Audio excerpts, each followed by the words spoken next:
of the most common questions that I get from buyers thinking about moving to Long Island is this: how much money do I actually need to buy a house? And the truth is, the answer surprises a lot of people because most buyers assume they need a massive down payment or that buying in Long Island is completely out of reach unless they're making an extremely high income. But once you break down the numbers, the picture can be a lot much clearer. So in this video, I really want to just walk you through what it realistically takes to buy a home on Long Island, including down payments, closing costs, and the type of income buyers typically need. So let's start with the biggest number that people think about first, which is the home's price. So right now across Nassau and Suffolk County, the median price for a single family home is roughly in the 700 grand to 800 grand range, depending on the exact area and property type. Of course, there are homes both above and below that range, but it gives us a good starting point to understand what buyers are really working with, right? So now let's talk about down payments, because this is where a lot of confusion tends to happen, I find.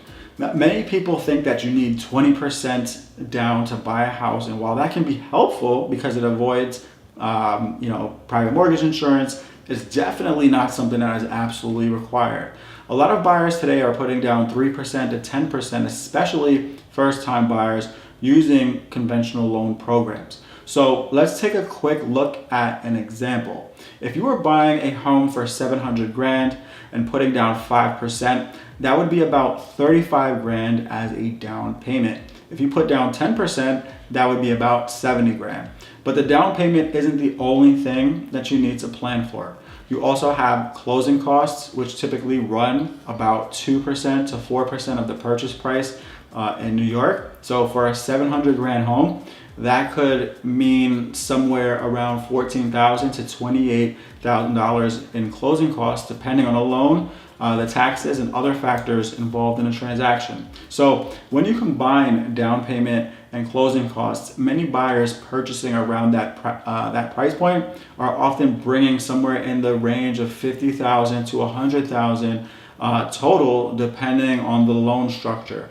So now let's talk about the other big question that people ask, which is how much income do I need, right? How much money do you gotta make?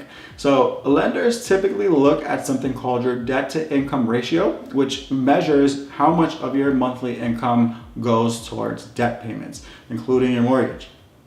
So a common guideline that lenders use is keeping total monthly housing costs somewhere around 28% to 36% of your gross monthly income. So let's look at a quick example. So if someone buys a home for, let's say, around $700K with a typical mortgage rate in the low 6% range, the monthly payment, including taxes and insurance, could easily land somewhere around $4,500 to $5,000 per month, depending on the specifics of the property. So to comfortably support a payment like that, many buyers would typically need a household income somewhere around 150 grand to 200 grand, again, depending on their debts and on their down payment. Now, that may sound like a big number, but it's important to remember that many buyers are purchasing as two-income households, which changes the math, quite a bit. Another thing that helps buyers here is flexibility and location. So Long Island has a really wide range of towns and price points. For example, homes in parts of Suffolk County are often significantly less expensive than homes in Western Nassau County, which allows buyers to find opportunities depending on their budget and their commute and their other preferences. So the key really is understanding the trade-offs between the price, location, commute time, and the property size.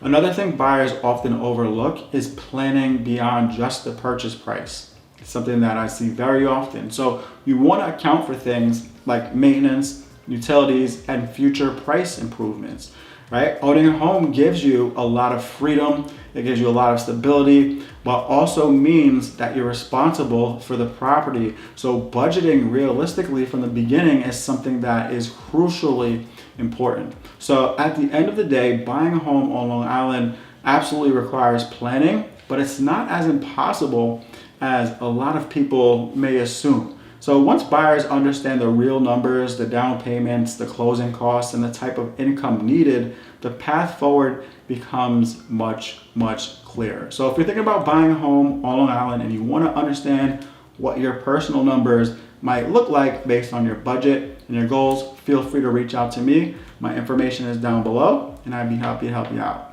Have a great day and thanks for watching the video. Take care.